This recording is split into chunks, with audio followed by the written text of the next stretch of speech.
Hi everybody, Mary Marino here, back again for another installment of my live Facebook. Nice to see you all. I am a certified life and leadership coach and dedicated to helping women navigate change and manage transitions in their lives. Having gone through many life-changing events in the past 12 years, I have a deep understanding of all of the emotions that are tied into that. Everything from divorce to breast cancer to death to change of career to change of jobs to remarriage, all the stuff. I mean, happy, sad, fear, anxiety, it's all there.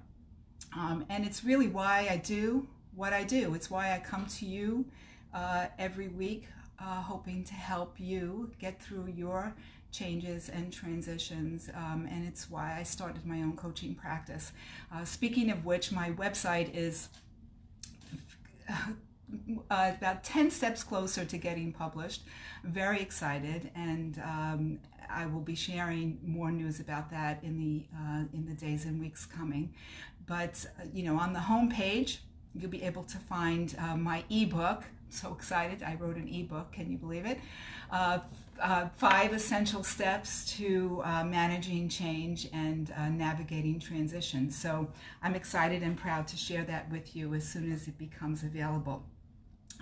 But today I really want to talk about the transition process, and just the fact that it is a process and step one. So first, before I even do that, I have to tell you and share with you this fantastic book that's been on my library shelf for a long time, William Bridges' Transitions. Fabulous book. If you are going through changes or you know someone who is, it's really a terrific read, very relatable, and he does a great job at really breaking it down into a 3-step process. And no matter what the change is, no matter what the event is, large or small, precipitated by you or not, the process is virtually the same. And today I want to talk about step one. And step one really is the change itself, the catalyst, the trigger, whatever you want to call it.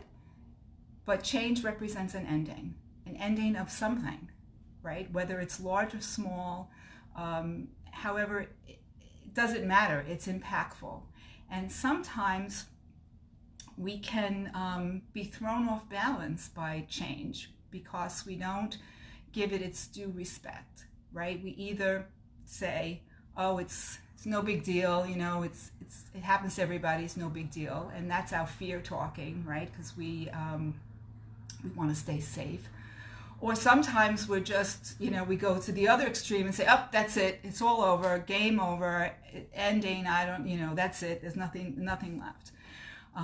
So those two extremes actually prevent you from moving on, and keep you stuck and frozen in place, and it delays the process.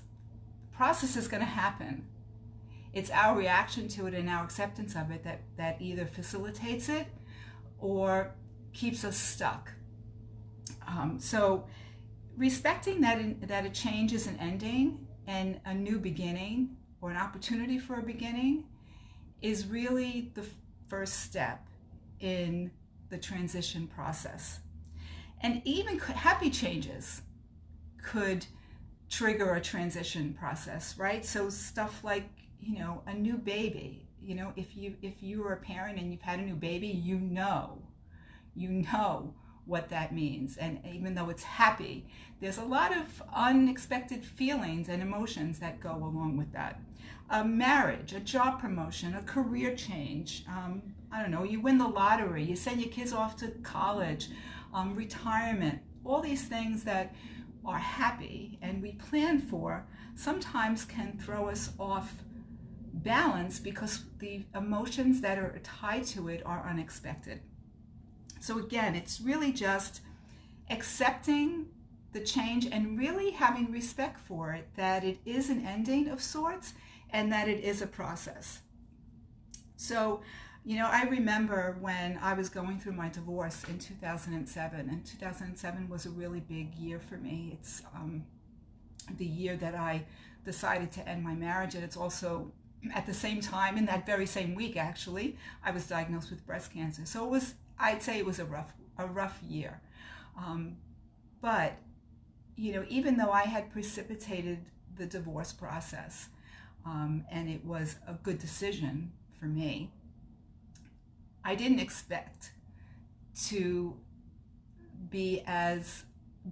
for it to be as painful as it was and as difficult as it was, because everybody was getting divorced, and I kind of like, oh, you know what, if Sally can do it, I can do it, and look at all these people get divorced and they survive. And I didn't anticipate that there was going to be many weekends and many evenings and many times that I was wrapped up in a fetal position under my bed. I didn't expect that. And it made it that much more difficult and isolating, very isolating. Would I want to relive it? Absolutely not. I never would want to relive all those painful moments, but am I grateful for them? Absolutely yes.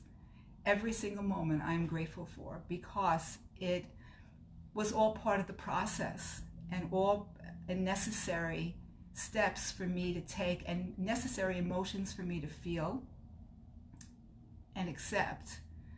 And once you accept that it's part of a process, you can breathe, because process implies that there's good coming, or that there is light at the end of the tunnel, and that these are just stages. So when you can accept that change and that transition is a process, it relieves the burden of it in a way, and it validates what you're feeling and the emotion of it. Really important. It's also important to share what you're feeling with somebody that you trust, whether it's a friend or a coworker or a family member or a coach, somebody that you trust, that you can share your emotions with and share what you're feeling with, especially if it's a happy thing, right? And sometimes we don't understand, because you feel like, oh yeah, you know what, I just had a baby and I should be happy, but sometimes it's not, it doesn't feel that great, right? And it's hard, but that's okay. It's okay that it sucks. Share that it sucks with somebody. Sometimes it's not always great, and it's and you are feeling lonely or afraid or tired. It's okay. And if you are that lucky person that is there, and that person reaches out to, then just be there. You don't have to fix it.